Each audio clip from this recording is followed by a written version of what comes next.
So a pleasure to, thank you, Dr. Patterson. It's a pleasure to introduce the first set of co-moderators for the first panel, which will focus on the HPAI H5N1 gain-of-function research and its implications for global public health, and then they can actually introduce the panel members.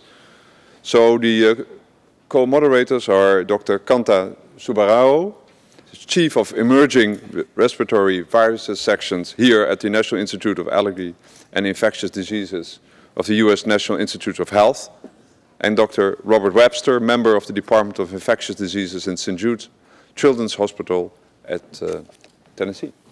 Thank you. Thank you, Dr. de Graaf.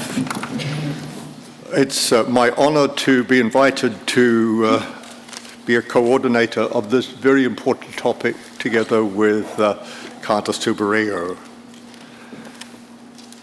I believe that Dr. Fouchier, Drs. de Graaf and Finberg have given us our mission for today and very clearly laid the background. I want to step back in history for a moment or two. It was over 15 years ago that I went to Hong Kong and the initial outbreak was going on. 18 children were infected, 6 had died. The decision was to eradicate this virus from Hong Kong, and that was successfully done. And I recall at the party on New Year's Eve, the group, including myself, wished Margaret Chen great success at eradicating this virus from society. And that was our mistake. So look where we stand today. There are still something like 60% of those infected die. We don't understand the pathogenesis and mechanism of control. This virus has spread from that region of the world across much of Eurasia and is now endemic in some of the most highly populated areas of the world, including Egypt, Bangladesh, and Southeast Asia. So we move forward. We've heard the experiments that explain that this virus can be made transmissible. Now we have to face the downstream effects of those discoveries. And so we're here today to deal with the questions that are on the board behind me, I believe are being, rather than me read them, but this is panel 1 of the highly pathogenic H5N1 gain-of-function research, its implications for global public health. And you have seen those 4 questions that we're going to deal with today. The panelists will give brief presentations on the current status of the high pathogenic gain-of-function research in their own specific areas. Their time will be strictly limited to 5 minutes. And that's very important because the scientists have been talking to each other now for nearly 15 years, but the general public haven't bought in to all of the aspects and consequences of the recent research. So it's the general public today that we really want to hear from. And I would like to remind those speaking to, when they speak, they'll speak from where they sit. Please switch on your microphones, and when you finish, switch them off. So without further ado, I'll ask Dr. Kanta Subarao to introduce the first of the panelists. Thank you. So the order in which the panelists will speak is different from the order that is in your agenda. And our first speaker is Dr. Ron Fouchier, who's a professor in the Department of Virology at the Erasmus Medical Center in the Netherlands. Ron. Thank you, Kanta. We don't have to switch it on. In 2007, the so-called Fink report listed 7 categories of experiments that could lead to dual-use research of concern, such as increasing virulence, or transmissibility of pathogens, or inducing resistance to drugs. And those are the issues that are discussed today. This list contains 5 or 6 categories of research that have been used in H5N1 virus research to date. The reason why so many categories have been used is that this list of 7 of the Fink report exactly represents the research agenda of the infectious disease field. When outbreaks with novel pathogens occur, whether it's enterohemorrhagic E. coli or SARS or pandemic H1 or highly pathogenic H5N1, infectious disease specialists get asked the same question time and time again. Why does this pathogen cause such a severe disease, and why does it kill humans? Can this pathogen be transmitted between humans, and via which routes? Can this pathogen adapt further and infect additional hosts or cause different types of disease? Which drugs that we have work, and can the pathogens become resistant to these drugs? To answer these questions, infectious disease specialists have to use gain-of-function research. The HHS proposed framework for H5N1 research indicates that alternative methods exist to answer these questions. And it would be great if that were true. HHS has listed comparative genomics, predictive modeling, and loss-of-function experiments as examples of alternative methods. And although each of these methods can have significant value, none provide the definitive answers to the questions that were asked. These alternative types of experiments mostly yield answers that are partial, suggestive, and correlative. These experiments are therefore generally only performed as a first series of experiments, but the final proof of the pudding has to come from gain-of-function experiments. Gain-of-function approaches have answered numerous critical questions from the public health perspective related to H5N1. And it's important to realize that some of these answers do not result in direct applications, but are critical for the advancement of science and public health on the longer term. Examples of these are studies addressing the role of the HA basic cleavage site in virulence, or the role of HA receptor binding specificity in relation to tropism, host range, and transmission, or the role of NS1 in evading innate immune responses of the host. Through gain-of-function research, we now also know that H5N1 can become resistant to drugs, which has resulted in increased interest in drug design and drug discovery programs. We got to learn that H5N1 can become airborne transmissible in mammals, resulting in stronger advice from the infectious disease community to countries where H5N1 outbreaks occur to stop these outbreaks, as H5N1 can no longer be seen as just a poultry problem. The transmission research further provide guidance to the WHO and FAO surveillance programs to get to the next level and allow the identification of parts of the world that should be prioritized for H5N1 eradication. So there's plenty of positive news for the advancement of science and public health that has come from gain-of-function research. When flu researchers like myself from around the globe announced a voluntary 60-day ban on this type of research, this was done to provide some time for organizations and governments around the world to find solutions for the challenges and for the opportunities that stem from this work. And it is sobering to see how much time has been spent on the challenges and how little on the opportunities. As a consequence, the benefits from the gain-of-function research have not yet been claimed to the full extent. And this is why I have been a strong advocate to convince the NIH and other organizations to stop the research pause and give the green light to continue the research. We have identified key questions for surveillance, key questions for further fundamental research, and we have generated the tools and reagents to better evaluate vaccines and drug candidates. In my opinion, it is undesirable and perhaps even unresponsible to maintain a ban on this follow-up research. All of this research is aimed to prevent flu pandemics or to mitigate their impact if they cannot be prevented altogether.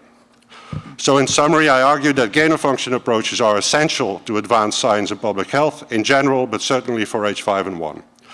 Gain-of-function approaches have contributed enormously to advanced science and public health.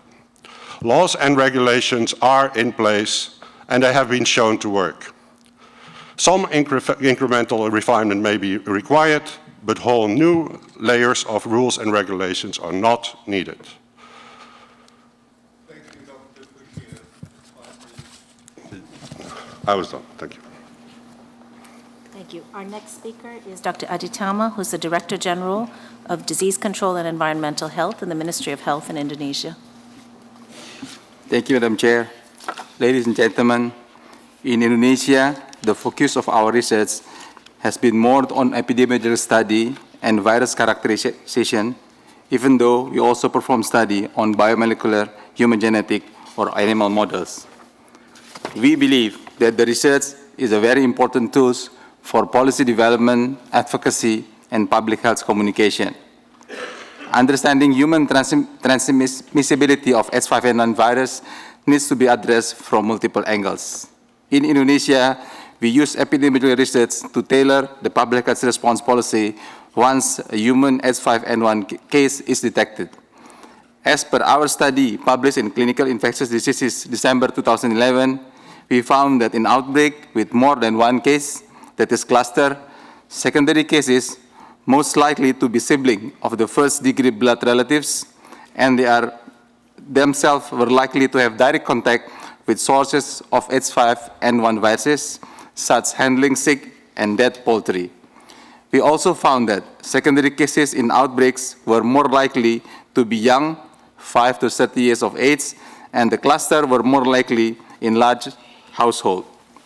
This study the study and others before this have been critical in guiding our public health activities.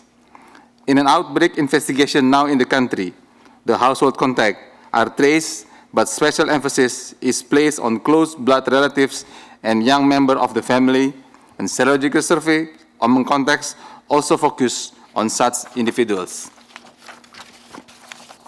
Regarding the importance of surveillance, Indonesia continuously improve our surveillance and response program, including conducting 2 large-scale field simulations of the emergence of epicenter of virus capable of causing a pandemic. Field simulation in Bali in 2008 and Sulawesi in 2009 included hundreds of personnel and considerable expenditure. Similarly, great efforts have already been made to improve the lab capacity, with the work underway to establish a WHO corroboration center in our BSL-3 laboratory in the Ministry of Health. This coming collaborating center is supported by a network of labs around the country that train and equip to undertake flu diagnosis. The fact that one of these gain-of-function studies used a virus from Indonesia underlined the importance of continuing to work in all of these areas to improve the public health workforce of epidemiologists and lab scientists. In terms of the importance of countermeasure development, the gain-of-function study served as a reminder to ensure biosafety and biosecurity training of the lab network is improved. To this end, annual biosafety and biosecurity training has been undertaken by our Ministry of Health. Secondly, the research served as a reminder that risk communication around the risk of avian influenza needed to be constantly updated and better explained in a way that the media and public could understand.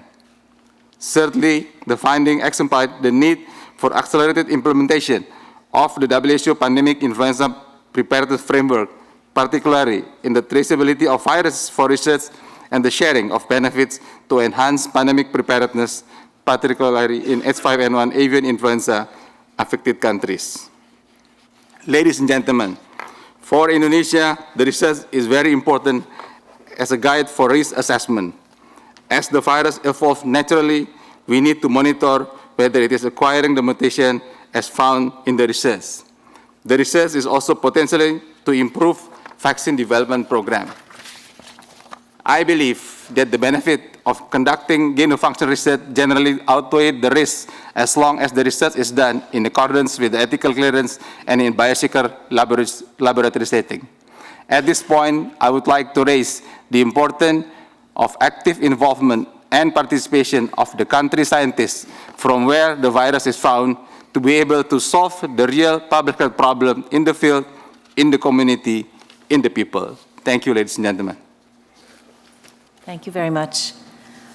Our next speaker is Dr. Lee May, who's the head of the Virology Department at the National Institute of Hygiene and Epidemiology in Vietnam. Thank you, Chairman. Good morning.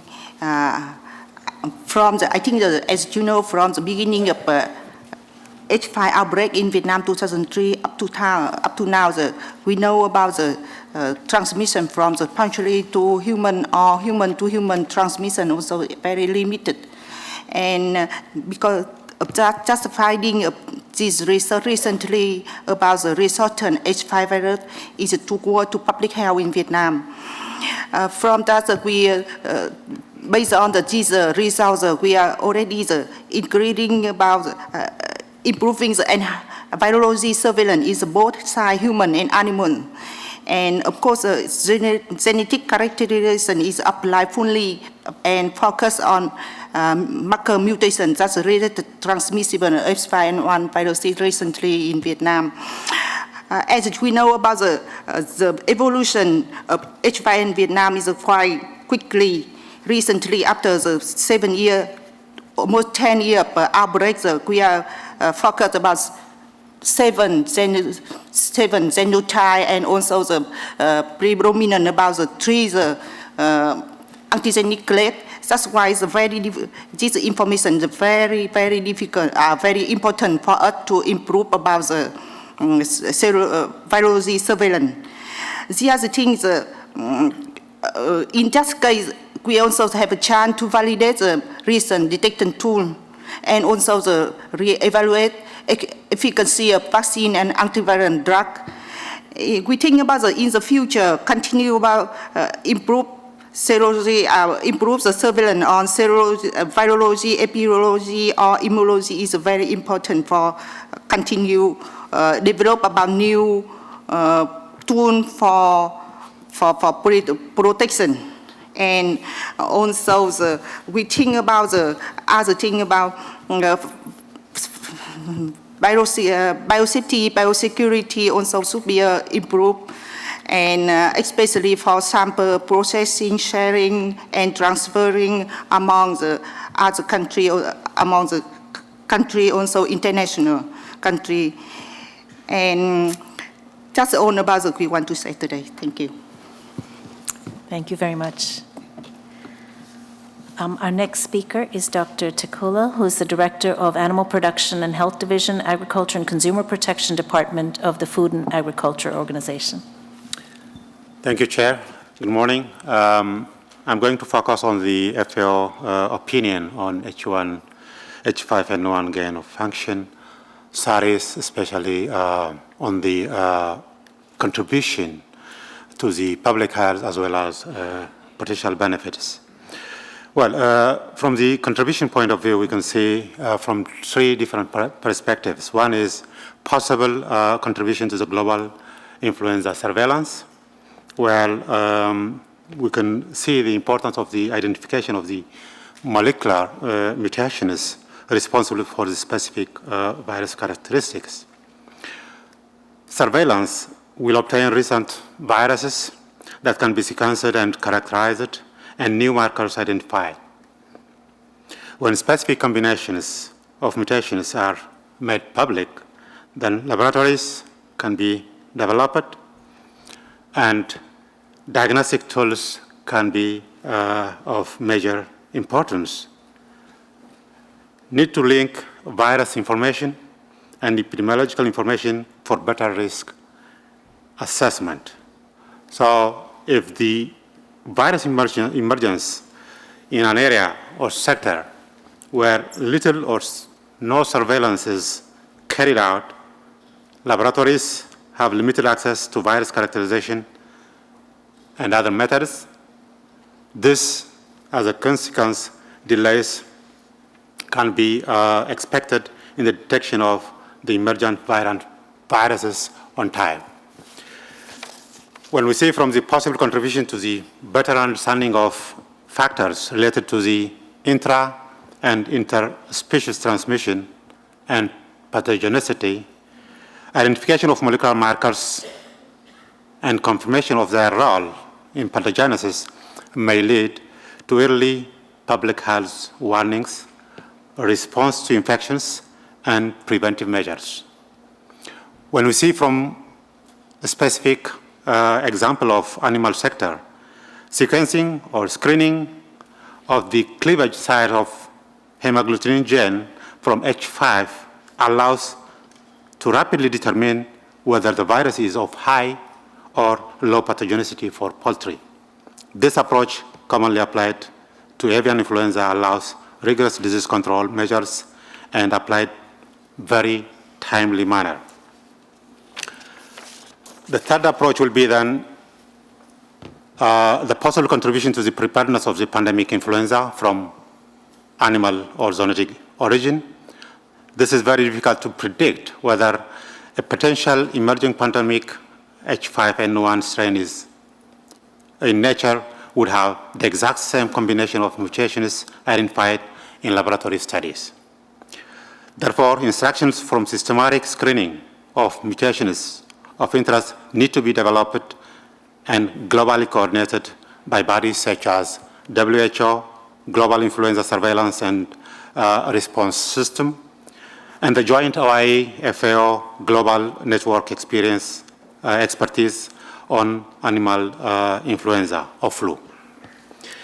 Focusing on the third potential benefits of the future gain of function, a large body of animal influenza data has been generated in recent years and presenting a real opportunity to increase our understanding of how to identify risk and better control of adverse effects in influenza in animals and human interface. Many questions are remaining unanswered, but still structured, coordinated research onwards can be the goals of our activities. Our flu research agenda can benefit public and human health. Thank you. Thank you very much. Our next speaker is Dr. Robin Robinson, who's the Director of the Biomedical Advanced Research and Development Authority and the Deputy Assistant Secretary for Preparedness and Response at the Department of Health and Human Services in the U.S. Thank you, Kanta. Thank you, Rob. And thank you for the opportunity to be here this morning.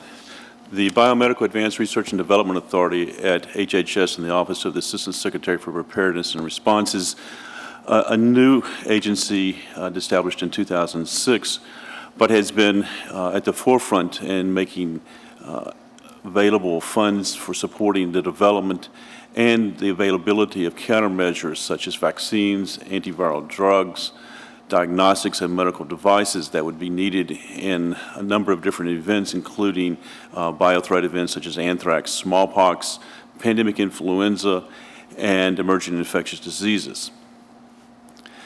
Relative to this type of research, we have actually done an assessment and we're not able to identify any of our research that was being funded being in dual use.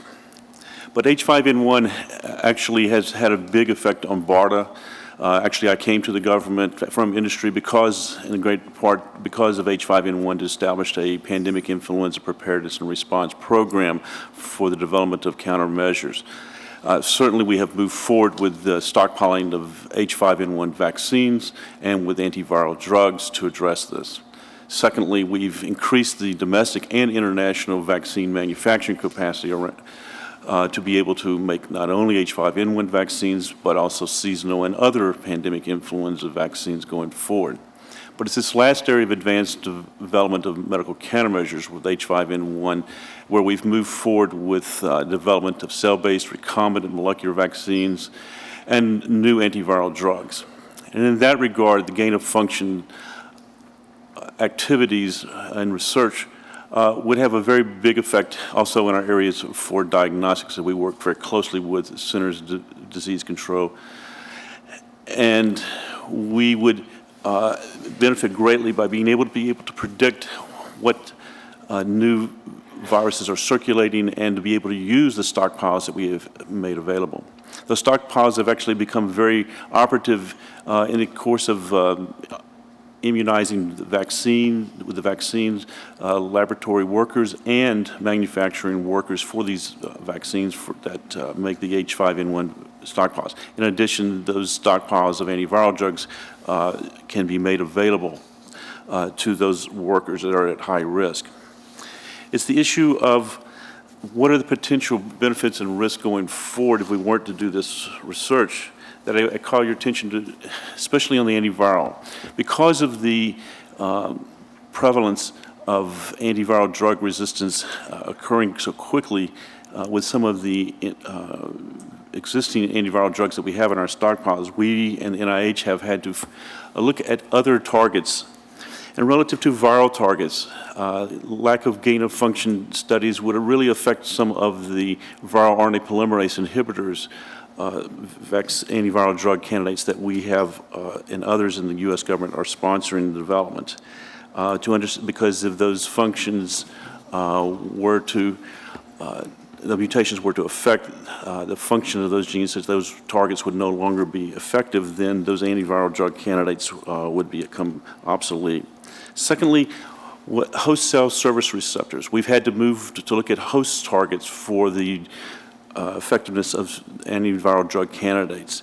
And so as we move forward with, say, sialase surface receptors for the hemagglutinin binding, what effect would they have if we do not move forward those research? And lastly, is an area in which the cancer field has moved very briskly forward, and is to understanding what are the gene expression profiles of a given disease, the treatment of that disease, and also the prophylaxis or adaptive immunity associated with the disease, in this case being influenza, to understand those genes that are expressed or whether they be turned off or turned down during an infection or vaccination or after antiviral drugs. And these gain of function studies would actually then limit us being able to understand that pathogenesis profile. Thank you. Thank you, Robin. Our next speaker is Dr. Thomas Engelby, who's the director for the Center for Biosecurity at the University of Pittsburgh Medical Center in the U.S. Thank you, Kanta and Rob. Thank you, Dr. Fauci, Dr. Patterson. Three major benefits have been argued for creating lethal and transmissible H5N1: basic science understanding, surveillance, and vaccine and drug development. So will this research benefit basic science? I think yes, clearly, I think that's inarguable, and we'd all like to know more about the biological basis for transmissibility and pathogenesis and the genetics of H5N1. But in my view, this isn't enough to justify the risks. So second, does the work seem to benefit surveillance for H5N1? And in my view, I don't see it as being practically useful for on-the-ground surveillance systems, but I'm sure we will have a discussion about that today. Only a tiny fraction of avian influenza infections in the world are sequenced, and when they are sequenced, it can take years to analyze them, and surveillance systems aren't set up to provide immediate sequence information that links to immediate action on the ground. It's still not clear to me what actions would be taken if surveillance found H5N1 strains that matched lab-engineered strains. Right now, the recommended action is to cull the flocks of birds known to be infected with H5N1. So if we found H5N1 strains in nature that matched the lab-engineered strains, what would we do beyond what is now recommended? Third, would engineering H5N1 strains to become transmissible benefit vaccine development? Over the past year, I don't think there has been a concrete argument sufficiently describing the case for this, but there are leading experts in the room today who I think will speak to this. And Robin, we just heard from Robin on this. So overall, are the benefits worth the risks? In my view, no. If high-path H5N1 is engineered to spread like seasonal flu, and if it escapes by accident or deliberately, millions of people's lives could be put at risk, even if the fatality rate is 100 times lower than the current WHO fatality rate of 59%. Once novel flu gets going in the population, it's unlikely we could stop it. Incubation time is short. Shedding occurs before fever's onset, so it spreads like wildfire. In 2009, H1N1 proved the point. By the time it was recognized, it was spreading around the world with no way to stop it. Flu strains circle the globe annually, infecting as many as 10 to 20% of the world, despite large supplies of vaccine and medicine. In the case of H5N1, we have only enough vaccine for a small number of people. So we shouldn't support the work with the belief that we could stop engineered H5N1 from spreading if it escapes from the lab accidentally or deliberately. Accidents are rare, but they happen. Mark Lipsitch wrote a valuable article in MBio describing the recent history of accidents, including lab accidents with SARS in 2003, the 1977 flu escape, and the lethal meningitis in a lab worker in California last year. Most accidents only affect lab workers, so they have little consequence in society beyond the lab. But accidents with engineered transmissible H5N1 could be a threat to the global community. On the proposed HHS framework for H5N1 funding decisions, I think it's a very good step forward. It's better to have it than not. And the criteria are all generally valuable. But I have concerns, which hopefully we can discuss later today. In specific, criterion 4, I don't think biosafety risks can be sufficiently mitigated if we don't even agree on what the risks are. Some of us in the room think the high side risk is an H5N1 global pandemic, and some of us, I think, believe that there is not a serious risk. Criteria 5 and 6, it's one thing to say that physical security of strains can be guaranteed, but how can any scientist or any government agency know that publishing the work won't lead to replication with the intent to do harm? Even if we had perfect knowledge of the world of malevolent actors in 2012, we don't know what the world will look like in years ahead. Published information will be available forever. And finally, there's wide room to interpret the criteria, so reviewers will hold great latitude and power. Beyond the framework, here's my bottom line. I think we should continue the moratorium. I don't think the benefits of engineering H5N1 to become transmissible are enough to warrant the extraordinary risks. We should pursue aggressively alternative approaches to study transmissibility, safer strains, safer vectors, comparative genomics. I think this is a major moment for science broadly, and I do think we should explicitly seek the views of scientists not in the flu community or even here today. And if we do decide to proceed with funding and with ending the moratorium, I think that we should all who are involved in this work acknowledge the extraordinary risk. The public has a right to know that everyone is on the same page regarding the risks. I think we should also proceed in unprecedented biosafety conditions and with international agreements on how to proceed. Thanks. Thank you. Our next speaker is Dr. Daniel Gerstein, who is the Deputy Undersecretary, Science and Technology, Department of Homeland Security in the United States. Good morning. I'd like to present just two themes from a Department of Homeland Security perspective. The first is that H5N1 threat characterization studies, including these gain-of-function research, are essential for protecting against a broad range of biological threats, but we must also mitigate against the threats and risks of such research. And the second theme I'd like to develop is that I'd like to share with you some thoughts about how the Department of Homeland Security has developed capabilities for managing this dual-use research of concern that we hope might prove interesting to others. First, on the H5N1 gain-of-function research, here's how we see the dilemma. Obviously, there's benefits for public health and security communities. It's useful and valuable to understand the pathogenicity of transmissible H5N1. On the other hand, there is this risk of misuse of technology as well as the misuse of the information resulting from the experiments. And so what we have to think about is this cost-benefit equation. But let me state unequivocally that the Department of Homeland Security does strongly support gain-of-function research. It does further health preparedness and response. It promotes innovation, and we certainly don't want to constrain scientific discovery. We do threat characterization work on a wide variety of pathogens, and in fact, we would call this threat characterization work gain-of-function, and we feel it's absolutely essential for understanding disease.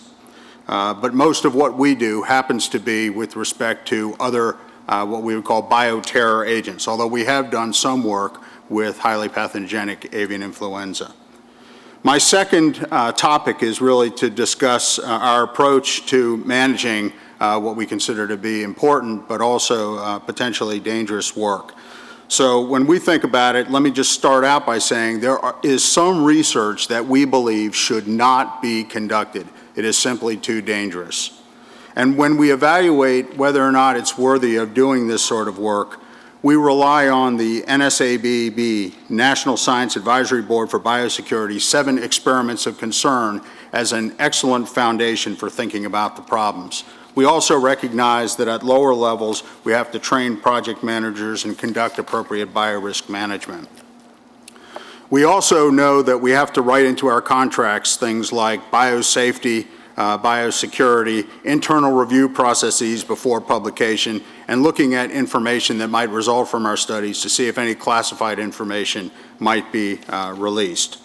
We have also developed a structure which we call our Compliance Assurance Program Office, which helps us in looking at the various experiments to determine if they are violating any of the NSABB experiments of concern, or whether they raise perceptions of non-compliance with our BWC, Biological Weapons Convention, or CWC, Chemical Weapons Convention treaties.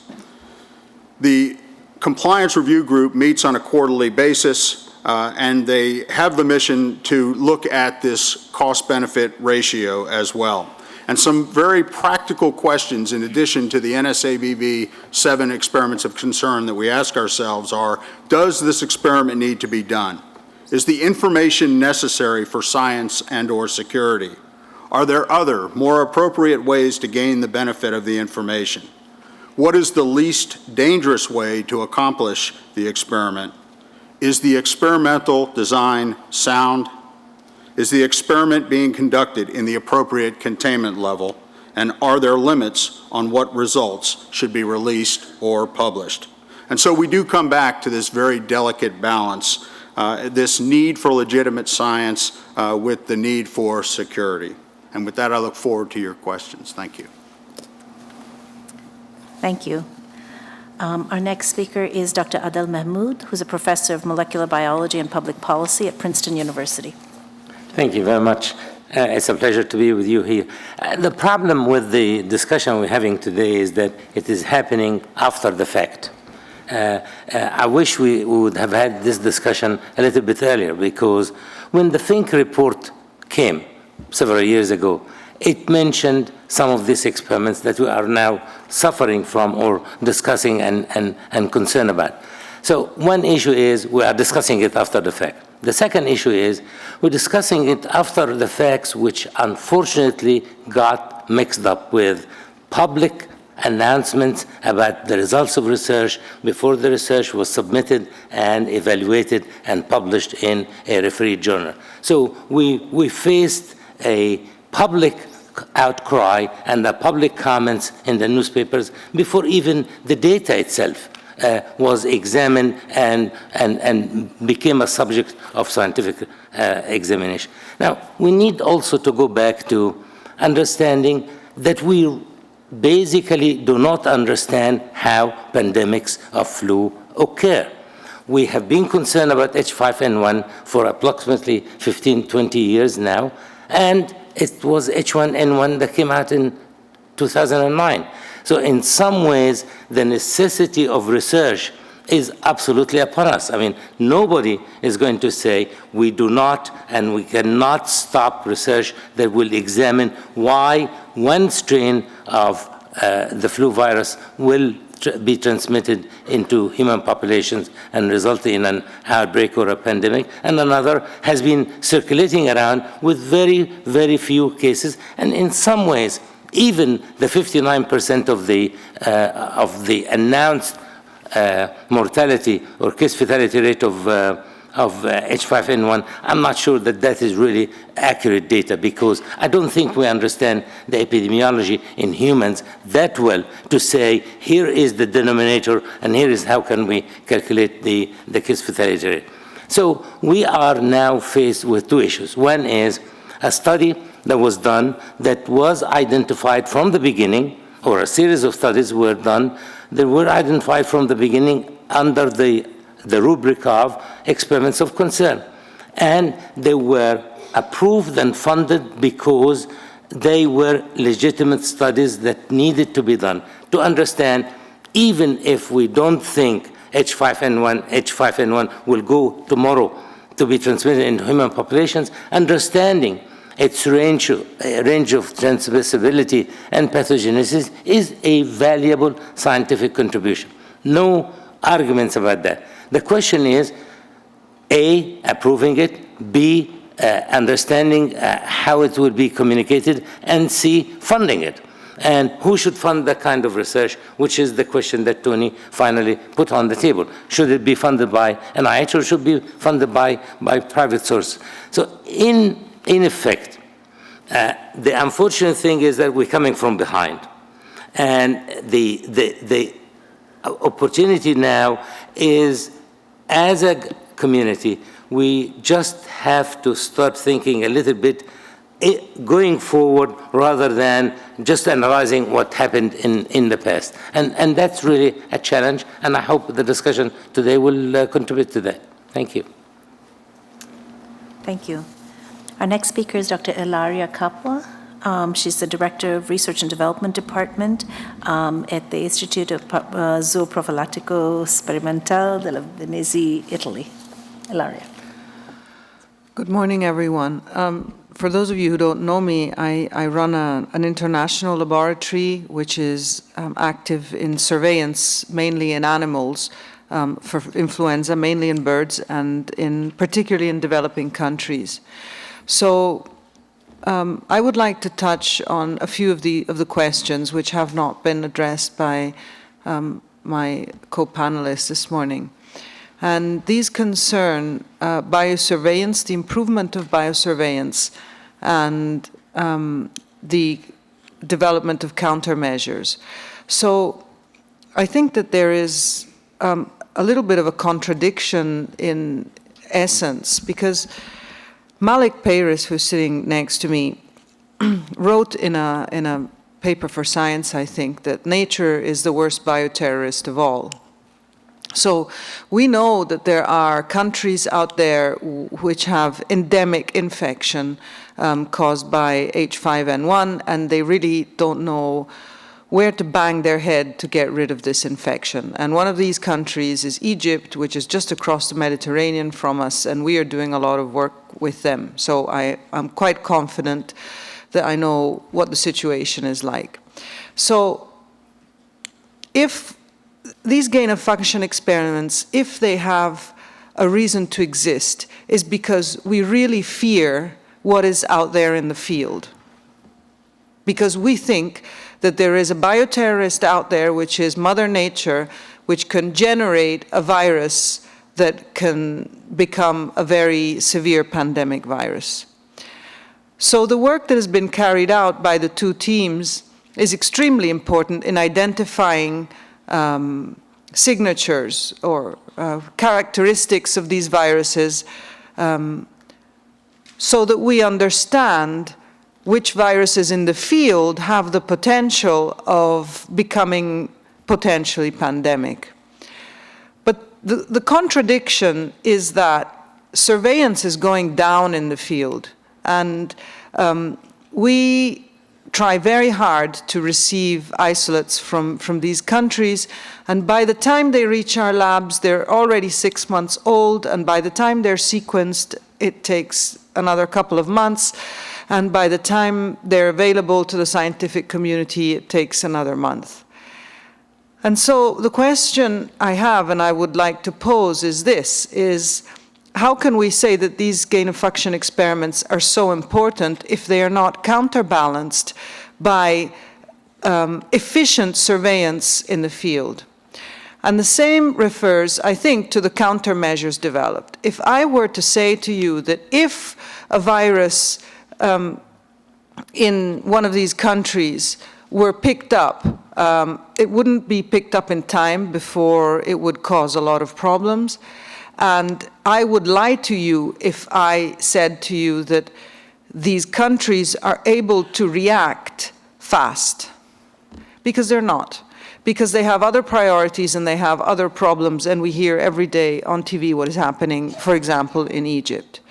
So to wrap up, what I wanted to say is that if we really believe that these experiments are essential for all the reasons that have been listed before by the speakers before me, then we must fund adequate surveillance programs, which cannot be based on a personal relationship basis, like we have a relationship with this university or that university. We need to make sure that international organizations like FAO and OIE have funds to continue capitalizing on the infrastructure that was built over the past 10 years. Because all of those investments that were made in surveillance, in capacity building, and in opening up the repositories and generating knowledge from those countries, unfortunately, is going down because of lack of international funds. Thank you. Thank you. Our last panelist to speak today is Dr. Malik Peiris, who's a professor at the Center of Influenza Research and the School of Public Health at the University of Hong Kong. Malik. Thank you, Kanta and Rob. I'd like to address this primarily from the point of view of public health and primarily on the issue of gain-of-function research and understanding transmissibility. There were two lessons I think I would draw from the recent pandemic of 2009. The first is the fact we heard about the emergence of a novel pandemic virus in April 2009. By August 2009, 45% of children in Hong Kong had already been infected. Now, if we wanted to try to blunt that first pandemic wave, none of the current strategies of vaccine development would be able to achieve that. So the question is, how can we get ahead of the curve? We should at least try to do this. And how can we do that? It involves, as Ilaria mentioned, surveillance in the field of animal viruses of potential pandemic threat.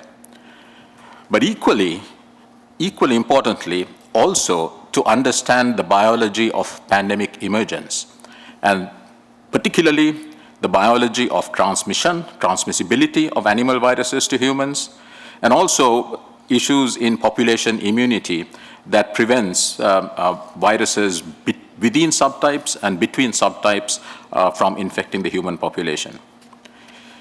Related to that, the second lesson that I draw from the pandemic, because it has been mentioned that, of course, surveillance is not as good as it should be, but I would point out that surveillance today is orders of magnitude better than it was 10 years ago. However, I take the point that it requires improvement. But the failure to recognize the fact that H1 viruses from swine of the triple reassortant lineage were pandemic threats was not a failure of surveillance. It was a failure in understanding the biology of pandemic emergence. The signals were there. There was a North American lineage triple reassortant swine virus repeatedly infecting humans, just as there is H5N1 repeatedly infecting humans, H9N2 repeatedly infecting humans, and H7 viruses infecting humans. The latter three were on our radar as pandemic candidates. H1 was not, because of the belief that a virus that was endemic in the human population, a subtype that was endemic in the human population, could not cause a pandemic. So it comes back to the importance of surveillance, yes, but equally the importance of understanding the biological determinants of pandemic emergence, and transmission is key to that. So conceptually, I think understanding interspecies transmission and what allows viruses to transmit to and between humans is a fundamental issue in influenza, but also in emerging infectious diseases in a broader sense. So I think the gain-of-function research is essential to address issues of transmission. A lot has been made of loss-of-function research and other approaches to address these questions, but I think if you take the analogy of a concert violinist, if you want to understand what goes into making an excellent concert violinist, you can break his violin, and that does not tell us exactly what it takes to become an excellent violinist. So I think gain-of-function research is, as was pointed out, is indispensable. And Ilaria pointed out the question, my comment about nature being the greatest bioterrorist, but nature is also the most successful gain-of-function exponent. The blind force of evolution and trial and error is a formidable force that we have to deal with. And as I said, transmission remains one of the black holes of biology and infectious disease. And I'd just like to end by saying that we, of course, have to address the ethics of action, but we also need to address the ethics of inaction. So as was pointed out, this balance is something we do have to address, but do not forget the ethics of inaction. Thank you. Thank you, Malik. Well, I'd like to thank all of the speakers for keeping on time and presenting their work. I'd like to go back to Dr. de Graaf and ask, are there any comments or Dr. Finberg that you would like to raise before we have a cross-panel discussion? No one on the panel expressly, although perhaps indirectly, Dr. Gerstein referred to the question about the benefits from the research being public as opposed to the research being conducted. And I wonder if any on the panel would like to comment on that aspect of the questions on the implications and benefits for this research. Anyone on the panel volunteering, or shall I nominate someone to speak? Because that's my role. Ron, would you like to respond? Of course, always, Rob. I do not think that science would advance if the data would be disclosed, shared only with a very small group of people with a legitimate need to know. We've seen it in physics, I think. I think in physics there's good examples of non-public information and how it actually stops the field moving forward. And I do not think that we have that luxury position in this type of research. So these data have to be shared. In particularly, as has been pointed out by my neighbors, with the people in the field. I've heard some pretty fatalistic interpretations of the current state of surveillance. I think surveillance is not as good as it could be, but we should actually use this information to improve surveillance rather than we just say, well, surveillance is not so good. And so we should definitely improve surveillance, but then have to share the information with the countries that are affected. And I think we would be endangering the pandemic influenza framework if we would not do that. And that would start now with flu, if we would endanger that framework, but it would then certainly also impact other infectious disease research. So I really don't think that classifying this research and not sharing the data is that's a valuable option at all. Dr. Mahmoud, did he really answer your question? No. That was my impression too. And so maybe we should redirect the question again to him. Was the information, scientific information, fully made available? Did the press get this information too soon? It is my impression that that's not the case. Of course, we did not. So we get the impression that all of this work and all of the results were kept under the radar, which is absolutely not the case. We were asked to address this question through consultations within an international community within the WHO and also a blue ribbon panel of the NIH. So the fact that this research was being done has been open from the beginning to the end. There have been several publications with negative data throughout the year since 2006. All of those have been published, and then it would be inappropriate to not publish positive results. In the Netherlands, we have a code of conduct on doing dual-use research, and this code of conduct says that the scientists should not act as Dr. Jekyll in their labs. We have consulted with the NIH with our own university, with other experts in the flu field, whether we should openly discuss our results at the meeting prior to the publication. And the answer was unanimously yes. The infectious disease specialists were of the opinion that this work should be publicized openly, and this decision was not made individually by myself. And therefore, I think that we have been very responsible in communicating this result. It was very unfortunate that there was one person in the press who then felt that she should be reporting this in the written literature without proper knowledge of fact. And that has been very unfortunate. So from the beginning, wrong information has come out, not from me, but from the lay press. But there's unfortunately very little I can do about that. Other comments on this topic around the table?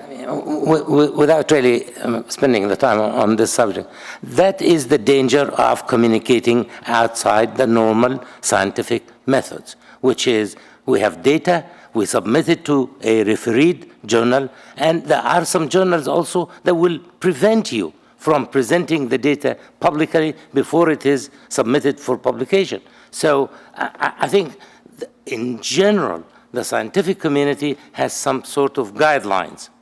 Data need to be communicated through a refereed, peer-refereed journal and a scientific publication before we start talking about it to the public. Now, we cannot blame a journalist because that's their job. They want to run up with any information that creates havoc or creates news. For them, it sells newspapers. Maybe we should move on and look at other topics. I'm not convinced that our panel really addressed each of these questions very thoroughly. And so would anyone who did not address these questions like to come in and make comments? Kanta, what is your feeling about? Did our panel do a good job of answering our 4 questions? So I think maybe the 4th question, are there risks associated with not conducting the research? I think some of the panelists have answered that, but maybe we can open it up and see if anyone who didn't, who addressed specifically what their expertise was in, would like to add anything. So this gets back to what you call the ethics of inaction. Malik. Does anyone have? No? No, we were silence on that one. So Okay. Let's turn to question number 3 then, and to Robbie Robinson, or really probably 2 as well. What changes or benefits have come to decisions within stockpiling, vaccines, antivirals, after the publication of these studies? What changes have occurred? Have they brought benefits? Have they brought you problems? Thanks for the question, Rob. As I indicated in my earlier remarks, one of the direct effects was that we needed to provide or ensure that H5N1 vaccines and antivirals were available not only to the workers in vaccine manufacturing facilities, but also to laboratory workers. So we have an active program now to provide those vaccines to those that may be at risk. On H5N1, working with one of the vaccine manufacturers across, at least in the U.S., that we've done that. So that's a direct effect. Whether or not we have moved forward with different antiviral drug development or vaccine development, I think what it did, it actually confirmed what we were doing already. We knew that we were going to have to move to different classes of antiviral drugs. This really points that way, and as I mentioned earlier, we are looking at other targets, other viral targets such as RNA polymerases, host surface targets, and there'll be more. This is an area in which we feel that, and NIH feels together, that we need to move more briskly and without the results of some of these studies, we're not going to really understand whether these antiviral drugs are going to be effective. I did not talk about vaccines, but as we go forward with the stockpiling, it really points to a concept that has been talked about, and that is that can we stockpile the signatures of these virus in a way, molecularly into these sequences, such that we can have a pandemic stockpile that would be more closely aligned to a possible H5N1 pandemic with what, if it becomes more, the virus will become more transmissible. Without understanding that, that whole concept really becomes obsolete, and we can't go forward with it at all. And I would say that we have actually moved somewhat forward with this over the past 2 years that was independent of these results, of actually putting together a stochastic mechanism of stockpiling vaccine antigens in a different way. Stockpiling of the virus reagents, stockpiling of the virus strains, stockpiling of actually antigens, without actually making huge stockpiles too. But certainly we have 4 different strains of H5N1 that we have over the past 7 years maintained. Thank you. Thank you. Can I just ask or make one comment? I think as part of this process, it would be useful, in addition to hearing the good comments from Robin, to have a panel of representatives from industry whose job it is or will be to make H5N1 vaccine in the event of a pandemic, and to ask them explicitly, what are your research needs for vaccine development going forward?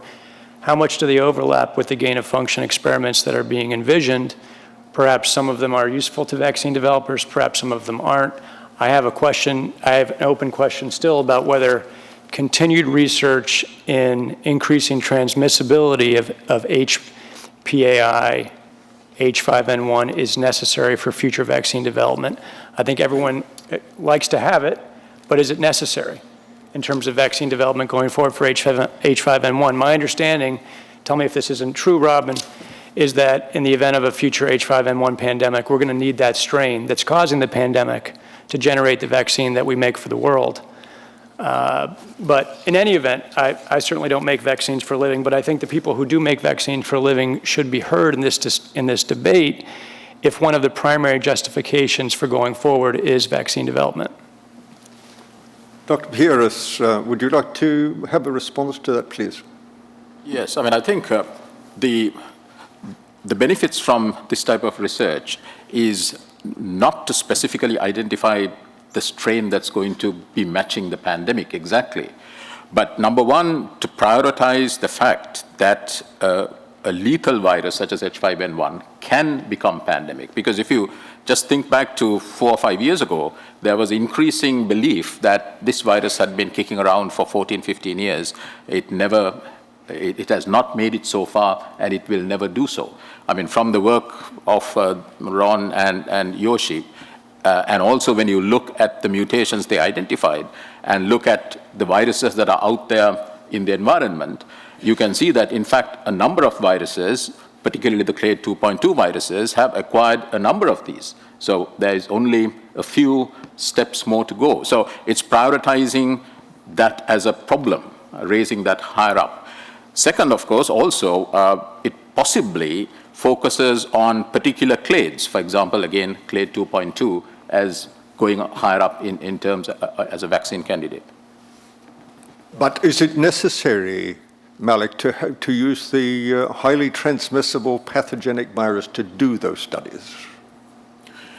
If you wanted to answer the question of whether H5N1 can acquire mammalian transmissibility, there is no other way to do it other than use the highly pathogenic H5N1 virus. Now, if you're asking whether you could, for example, delete the cleavage site of that particular virus and do this with a less pathogenic strain, possibly, but I think by deleting the cleavage site, you change quite significantly the viral load, the replication characteristics.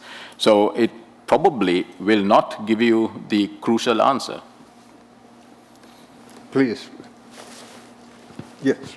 Yeah, just on the point of vaccine, actually, it's related directly with the strengthening the capacity and networking system.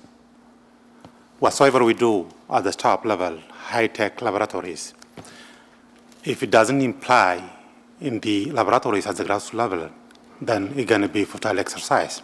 So really, the capacity building, as Ilaria was just telling us, FAO and OI are doing their best, but it's not sufficient. Again, the capacity building should have to be continuous. Now, when it comes to the variants and the vaccine development, well, it's an assignment of the high-tech laboratories which are being done at your level. But still, the capacity of just having the early warning system, early detection at the grassroots level should have to be taken into account to our suggestion. In fact, regardless the budget cuts and fund problems, along with OIE and WHO within the tripartite system, we are trying to address prioritizing activities. So AI being the priority of tripartite. Thank you. Thank you. Relative to vaccine production, for Tom's question, would these be, is there a direct effect there? Understanding what these mutations and other mutations we have regarding transmissibility and pathogenicity, but would they, in vaccine production, do they affect the ability to produce or manufacture that particular vaccine strain? We learned only too well during H1N1 as we went forward that the vaccine production was very slow as the virus was, we could adapt the virus. If we know ahead of time what those possible mutations are and be able to then see what their effect is of the ability to grow the virus, to make the vaccines, and even the effect of those in where we do not use the virus, the effect in producing those vaccines, it would make the availability of those vaccines much sooner. So there are contexts in which that can be done without being in an environment where they have to be in a high-risk situation. But we do need to know what the effects of those types of mutations in the actual production of the vaccines. So would you recommend that the strains that have already been created or the strains that are to be created now go on into active study in terms of early vaccine development? Do you actually think that we should use those strains, or is it more, is that work now completed in your mind in terms of concept? We certainly have learned already quite a bit, but as we go forward, given a particular, say, an H5N1 pandemic would occur, if we had, and they were to follow these signatures, mutations, we would already understand whether or not they would affect vaccine production in an adverse way. In other words, would we, in egg-based vaccines and cell-based vaccines, probably not as much in recombinant forms in other systems, but would they affect it? And what we would have to do already, we could already make those changes ahead to have higher production rates.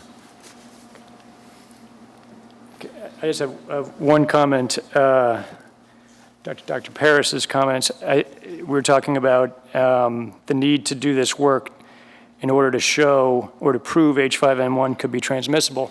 I think there's a legitimate debate in the community about whether or not that was an important and justifiable aim for the research, about whether that work should have been done to prove the point that H5N1 could be human transmissible. Whether or not you agree with that point now, it has been proven.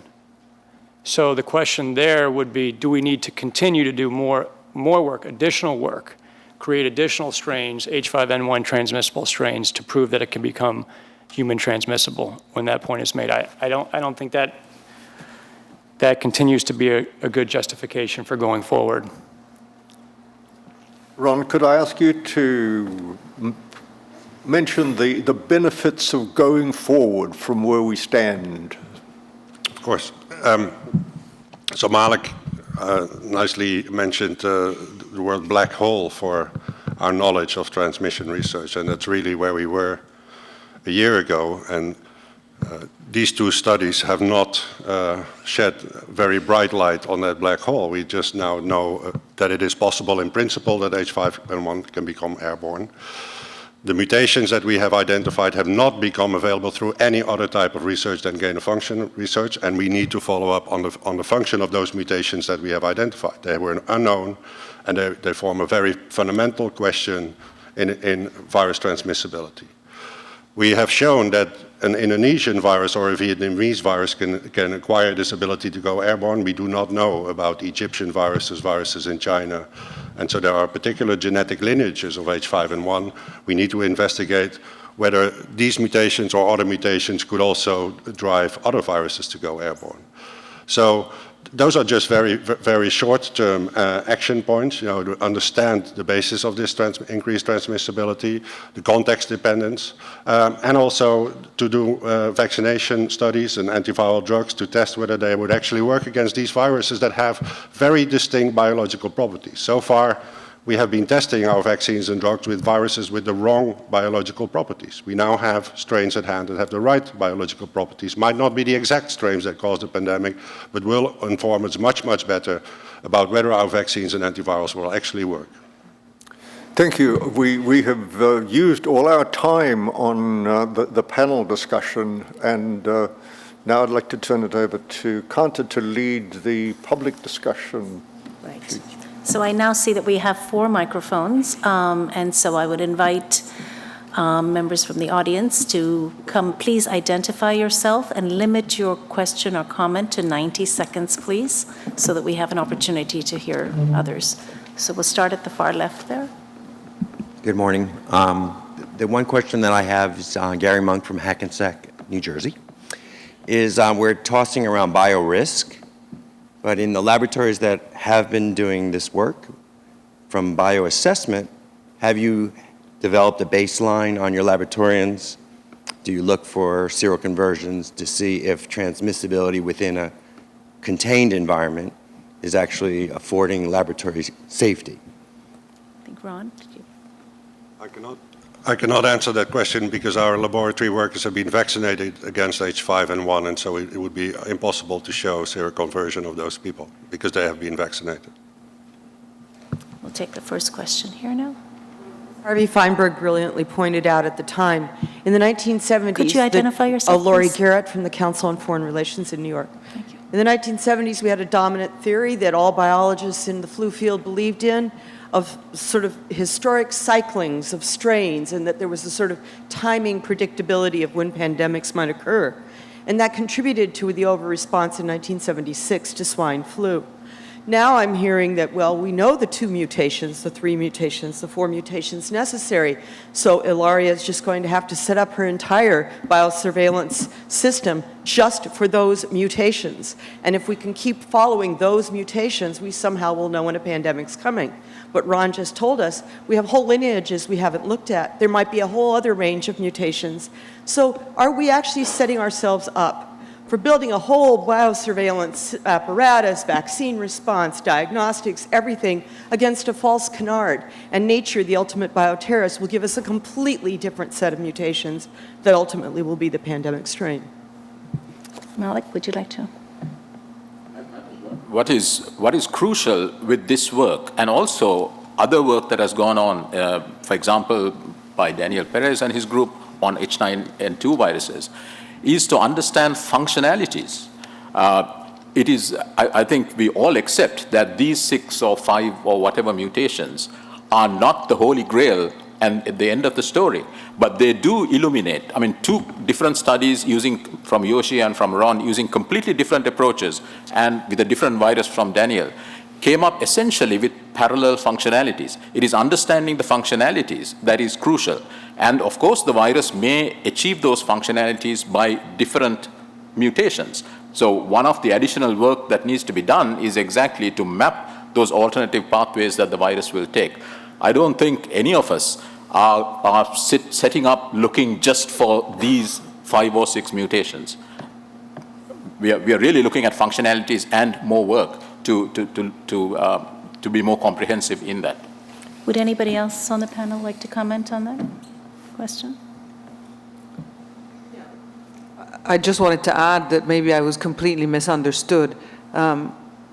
What they have shown is that this combination works, which doesn't mean that other combinations of mutations won't work.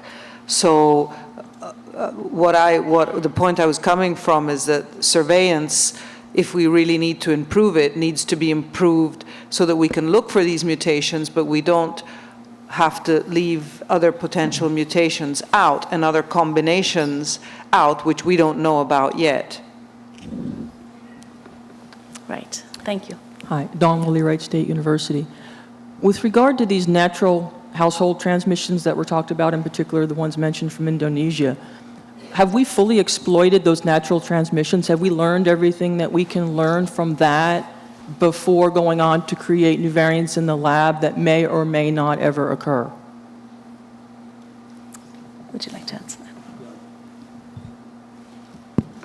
Of course, we have to make further research. What I'm trying to say is that in the country, we use the result of the survey for the public health event. Because one of the question here, how do we use the result of any survey? So that's one of the example that the research result is important for public health events. Whether we will have to make another research to be able to know transmissibility in the population or in the family, that's another issue that we can discuss later on. You have a comment, Ron? It's important to note that a lot of this comparative genomic type of analysis is being done on transmission cases and has identified critical changes in H5N1, but not the ones that we identified through gain-of-function series of experiments. And so the mutations have been there in previous pandemic viruses, H1s, H2, H3, but simply by doing comparative genomics on existing clusters of human-to-human transmission has not led to the identification of the critical mutation. That information has been buried under other information, and the only way to dig up that information and to show it there are actually other phenotypes required to confer airborne transmissibility is by doing gain-of-function approaches. Thank you. Daniel? Daniel Perez, University of Maryland. So on one hand, we hear the pros of the gain-of-function studies and the importance they have. On the other hand, we say probably we shouldn't do it because there is not enough surveillance, or the surveillance is not quick enough to give us the information that we need. However, I agree that surveillance needs to be improved. I would like to see gain-of-function studies continue because I think they can provide very important information about the potential of these viruses to be airborne. But I think that, and I don't see it in the agenda in these next 2 days, I think we are missing an important opportunity here to refloat the issue of eradication. Somehow we have given up on the fact that these viruses could be eradicated. The argument is that, well, these viruses have gone into wild birds. There is no epidemiological evidence that these viruses are maintained in the wild bird reservoir. And somehow we let the countries deal with the issue of those viruses, those in which the virus is endemic. We leave them on their own to eradicate. I think that we have to do a better job, just as much as the international community here gets together to discuss gain-of-function studies. The same emphasis should be put among the international community on seeing what is needed to eradicate these viruses in which these viruses are endemic. I think that we need to put an effort in that, and it's going to take more than the scientists and the community in this room. Thank you. Dr. Tekola, would you like to address? Well, I think when you deal with the benefits, be it in terms of the potential benefits or other activities, we need to see the root cause of the issue. Say, if international organizations like OIE, FAO, and WHO are focusing on their peer activities without bringing their efforts together, then we'll be really professionally very narrow. Now, when it comes to common duties, then whatsoever constraint of fund or whatsoever budget cuts we have, by prioritizing activities, we can really tap on the real priorities. In our case, HPAI was the first, and then on the decision on our Mexico high-level technical meeting decision, HPAI, rabies, and antimicrobial resistance was coming together as frontliners. Now, if we have $100 to spend, then avian influenza will be our priority. This is the way we are working at international organizations level. I think you need more than the FAO. I mean, I think you need, international poultry associations around the world to come to grasp the idea that they could also help, okay? And this is not just an FAO problem, this is an international community problem beyond the FAO because of the public health consequences of these viruses. So I think, again, we need to do a better job on putting our heads together and come up with a better strategy to eradicate these viruses. I agree. I don't know if you are aware or not, but FAO is striving now with 5 priorities, among which partnership, especially with the private sector partnership, is priority number 1. And their poultry association, egg association, and etc. are coming on board to discuss issues really very nearby.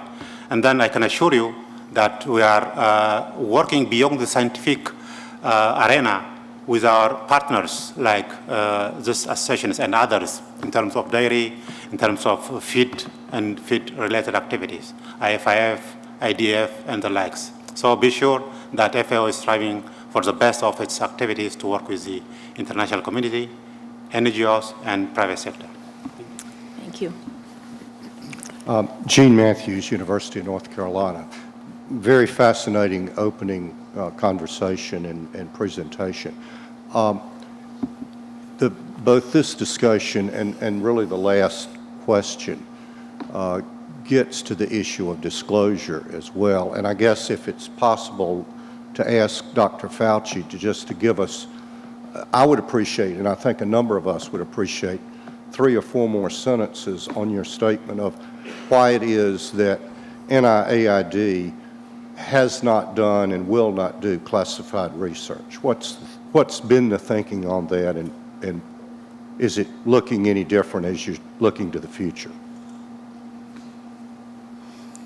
What was the question? Why will NIAID? That is not the mandate of NIH. Our mandate is to do basic and clinical research that adds to the fundamental knowledge that the world can use. So it is completely outside of our mandate to do classified research. Secondly, the whole idea of classified research on the perception of what the NIH is and does is really contrary to that, because when you do classified research, there's automatically a suspicion that somehow there's something maybe nefarious about that. And that's not the space the NIH is in, wants to be in, or ever will be in. So I got to be pretty emphatic about that. We're not going to do classified research. Thank you. So the question from this microphone. Stefan Elba, I'm a professor of international relations at the University of Sussex in the United Kingdom, and I have a question to the panel about the international aspects of this, because of course one of the things we're very aware of is that there's great variability around the world in terms of countries to respond to public health emergencies.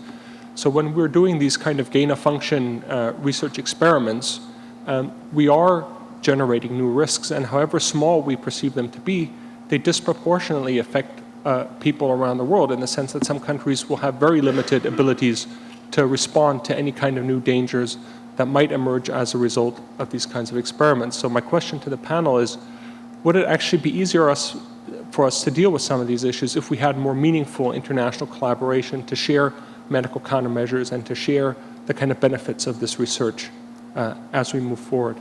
The second question, just very briefly, is has anybody thought about the legal ramifications of this? If anything did ever happen, what the kind of legal exposure would be for scientists or funders if a new virus were created and did get out and did cause substantial economic and human harm? Thank you. Dr. Mahmoud, would you like to answer one of those? I'm not a lawyer, so I'm not going to respond to the legal issue. I think the first issue is really serious. I mean, just to remember what happened in 2009 when there was a pandemic and there was a shortage in the supply of vaccines, and most of the developing countries that had the pandemic running through had very little access to the vaccine until the supply increased. So, I mean, we have a global responsibility. Some of it is not met with our current capabilities. And 2009 vaccine story is in front of us. There are countries, I mean, most of the developed countries secured their vaccine supply that was needed. And most of the developing countries were left to try. And I mean, the stories are sometimes really heartbreaking. Dr. Gerstein, do you want to comment? Yes, I'd like to follow up on two pieces of that. First, on the international, I think it's absolutely essential that we have international collaboration, both at the early stages so that we can understand the characterization of the disease and work collaboratively to try to mitigate the effects of the spread of the disease and hopefully to stem it in the early stages as we're moving forward. As we've said many times, disease knows no boundaries, so this is absolutely essential. I'm not a lawyer either, but I will move into some uncharted territories here and say that what I worry about with some of this is that much of the explosion in biotechnology today is such that it is happening well before laws and regulations and policies and best practices have been established. And so I do worry a little that we wouldn't be able to do any prosecution if there was something nefarious because we have not put in place the superstructure, if you will. We're relying very heavily, and I think appropriately so, on the life sciences community. We talked about biorisk management, the biosafety, biosecurity, and bioethics. And I would emphasize the bioethics is absolutely essential third leg on that stool because we very much want to see legitimate science move forward, but on the other hand, we expect it to be done under the appropriate conditions for the appropriate purposes. Dr. May, do you have any comments about this in terms of being in an area where the risk, translating the risk to your location? I'm sorry, just move. Okay. Any other? Yes. I thought those were both very important questions. I think there is one example that doesn't perfectly fit, obviously, but the case of smallpox, where the international community came together and decided on the rules for further work. It's only done in 2 places in the world with the approval of the World Health Assembly, so there's international support for that. I don't think that would necessarily directly apply here, but I do think that going forward, there should be international agreement about how to proceed. I think Ilaria said in a public statement earlier, made a very wise comment, which was, we don't want to wake up, I don't mean paraphrase, but wake up sometime in the future and find out there are 200 labs doing, you can correct my quote later, but that was the point that I took from your quote. I think it's not only a legal question, it's an ethical question. That's the reason why I said before that I feel like for this community to proceed, this isn't a panel about risks, it's mostly about benefits. But if this community is to proceed with this research, I think we need to have a common understanding about the high side risks. And if we do, it would give me a little bit more sense, a little bit more confidence that we're proceeding in the same way. But I don't feel like we have convergence on risk. We have a lot of discussion about benefit. Maybe we'll find out later today that we all agree on the risks, but I don't think that's the case. Robin? We at HHS feel exactly the same way that you do. In fact, in 2007, we moved briskly forward with the World Health Organization in trying to help developing countries actually manufacture influenza vaccines, not just for pandemics, but for seasonal purposes, and have moved forward with 11 countries to actually have vaccines produced in country.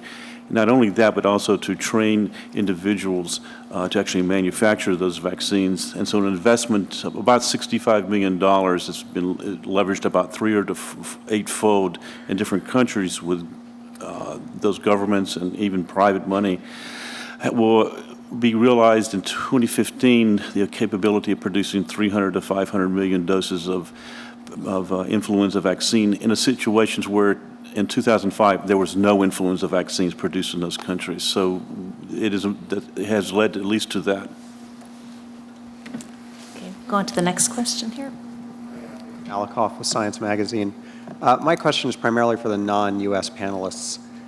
If the United States moves forward unilaterally with adopting the framework which has been proposed, do you think it will be an act of leadership that will bring the rest of the world along to adopt similar policies, similar funding policies, or do you think it would fracture the flu researching community into two factions, one which abides by the U.S. funding rules and another which does not? Dr. Aditama. Okay, let me give comment regarding the international issue first before going to that question. Just would like to remind that internationally we have the WHO PIP framework with the principle of transparency, equitable, and fair sharing and benefit sharing in equal footing. So that kind of principle I think could be used also in this issue. That's not my first comment. The second comment, I'm talking directly the result, not the result, the reaction in the country for the last two research, gain of function research is already being done last year. At least there are four aspects I should mention. Number one is the research issue in Indonesia. So there are issue of dual research, there are issue of involving national researchers and scientists. That's the first issue. Second issue is for the public health. After the last two research being done by Ron and Yoshi, I have to say that there is no really public health impact being done in the country. There is no different policy after those two issues. But for the third aspect of the politician, it's already mentioned by Malik, there is a big issue whether this is really, because like Malik already mentioned that for so many years we are talking about H5N1, but so-called there's no real pandemic happening. So these two research kind of, make people think. So this is really a danger coming ahead. That's the third reaction from those two research. The first one is for the lay people. When those two research are in the newspaper, some people are kind of frightening what is really happening here. But I don't think information is quite well taken by people in general at that time. Regarding the issue of other countries outside U.S. of funding, I don't think funding issue is one of the important issue for country like Indonesia for this kind of research. I already mentioned that for us, epidemiological research and virus characteristic is more important to be able to control the public health aspect real in the field, not more on the gain of function as it is in the field. Thank you. So we have time for the two last questions. Oh, Dr. Fauci, you have a comment? I just want to address the point that David made about the U.S. framework that might fracture, into two groups, those what the United States would do and those what others would do.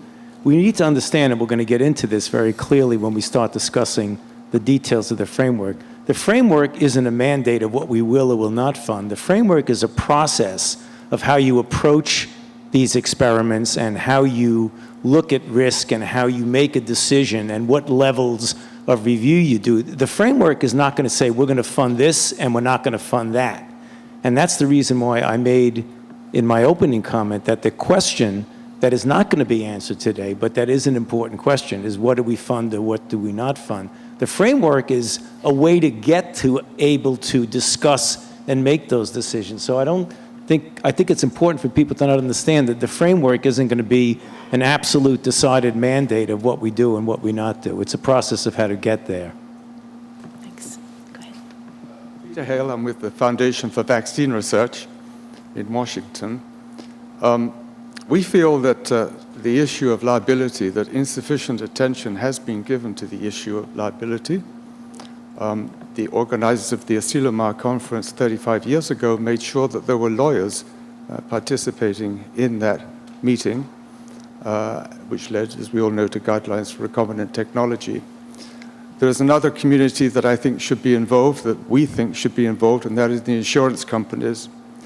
The insurers don't like what they're seeing, and they don't like where this is going. And in particular, the largest insurance companies that reinsure other insurance companies, they're experts on risk assessment, and they don't like what they see. We understand there have been secret meetings in London at Lloyd's of the reinsurers. How are we going to reassure, even with the most stringent biosafety rules and procedures, how on earth are we going to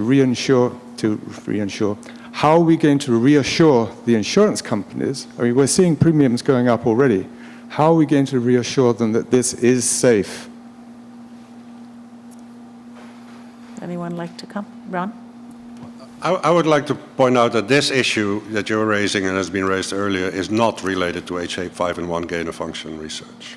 This is an issue that is much, much bigger. There are hundreds of labs in the world that possess SARS. There are hundreds of labs in the world that possess other dangerous viruses. This issue is not related to H5N1 gain-of-function research at all. And we've seen many discussions come up from the public and from the press asking questions about this research that's really not only related to H5N1.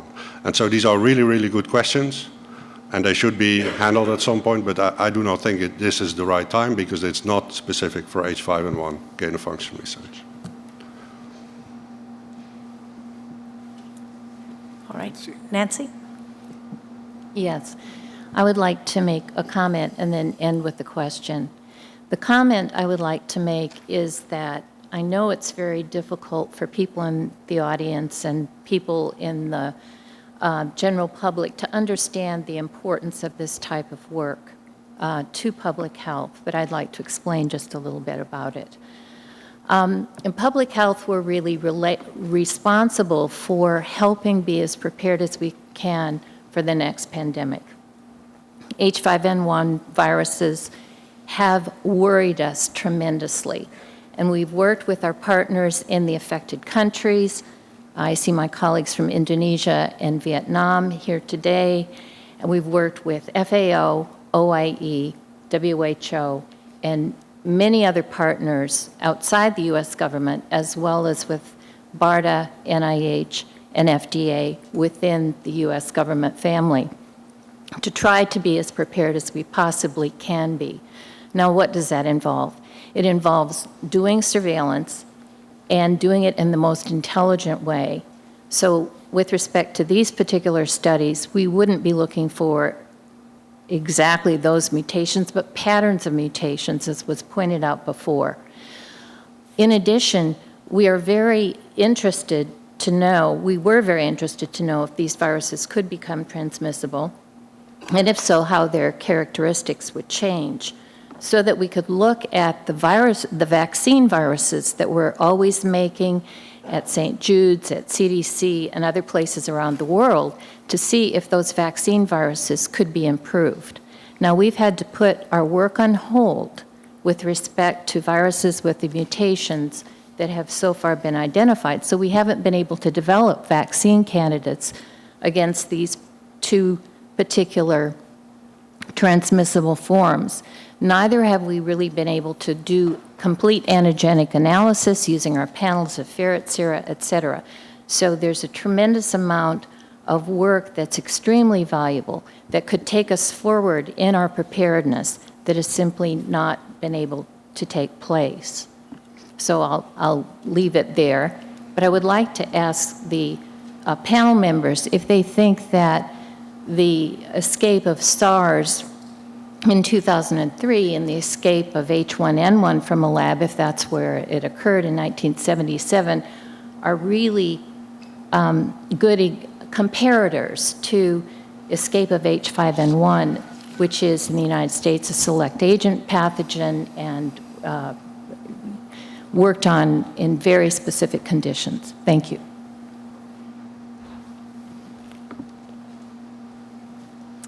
Would you like to take that? Sure. If you're, I think your question was whether or not the risk is the same now is that, I'm trying to understand when you said they're good comparators. I think that the reason they're good comparators to me is to provide anecdotes in a discussion otherwise that has not raised risk at all, almost, of the possibility of accidents even from high biocontainment labs, at least in the case of SARS. I think the work that's gone on to now with gain-of-function work, the work that has been published, has been done in really very high-level labs with good records. I haven't heard any discussion yet about the rules of the road going forward, whether there would be some set of criteria to limit those labs going forward, whether it should be done in all places that now do vaccine candidate development around the world, what those rules would be. So it's hard to make a direct comparison worldwide, but I do think it's important because of the fallibility of human systems. We have systems that are designed as best we can design them, but I don't think any of them are foolproof. Well, on that point, I think we have to stop. We're out of time. I thank all the panelists and the audience for participating and raising very important topics. And so, hand it back to Dr. de Graaf. Well, I couldn't agree more. I think really want to thank all the panel members, but I think in particular the two co-moderators by setting such a high standard, both in a very lively discussion, very broad, and indeed being so much on time. In fact, so much on time that we actually gained some time, which is, I think, the perfect gift to you, Amy. So I would suggest that we take a break, but we take a break of 20 minutes, as we were planning to do. And so we get all together here for the second panel discussion at 10:45. Thank you.